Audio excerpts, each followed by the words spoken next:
ரிஷபராசிக்காரர்களுக்கு அட்டகாசமான சனி பயிற்சிங்க அது. அதை விட பெரிய அளவில் சொல்லலாம். ராஜயோகம்னு கூட சொல்லிடுவேன். உண்மையிலே உங்களுக்கு ராஜயோகத்தை தரக்கூடிய கிரகமே சனி பகவான் தாங்க. ரிஷபராசிக்காரர்களுக்கு ராஜயோகத்தை தரக்கூடிய கிரகமான அவர் 11ஆம் இடத்துல வர்றதுன்றது 30 வருஷத்துக்கு ஒரு முறை மட்டுமே வரக்கூடிய அமைப்பு. அப்போ 30 வருஷத்துக்கு ஒரு தடவை இந்த 2.5 வருஷம் நல்லா இருக்கும்னு அர்த்தம். அந்த 2.5 வருஷம் இப்போ உங்களுக்கு வந்திருக்கு.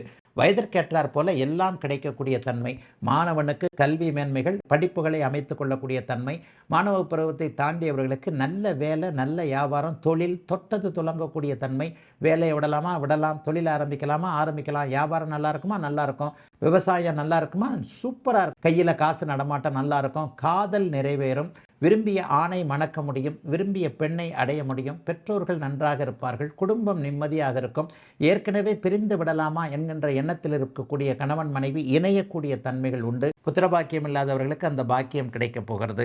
வெளியூரில் இருக்கிறவங்க திரும்பி இங்கே உள்ளூரில் வந்துடலாம், பூர்வீகத்துக்கு திரும்பி வரலாம்ன்ற எண்ணங்கள் இருப்பவங்க, ஏற்கனவே நஷ்டம் விரயம் அந்த மாதிரிலாம் ஆகிப்போச்சு, வியாபாரம் பண்ணுறதுக்கு டெவலப் பண்ணுறதுக்கு பயமாக இருக்குது, கோர்ட்டு கேஸு போன்றவைகளில் கண்டிப்பாக வெற்றிகள் கிடைக்கும், சமாதானம் வரப்போகிறது, சுமூகம் வரப்போகிறது, நீங்கள் விட்டு கொடுக்காமலேயே உங்களுக்கு சாதகமான அமைப்புகள், உங்களுக்கு தேவையான நியாயமான உங்களுக்கு வரக்கூடிய அத்தனை விஷயங்களும் வரக்கூடிய தன்மைகள், தாய் தந்தை நன்றாக இருக்கக்கூடிய தன்மை என அனைத்து ரிஷபராசிக்காரர்களுக்கும் மேன்மைகளை தரக்கூடிய நல்ல சனி பெயர்ச்சிங்க.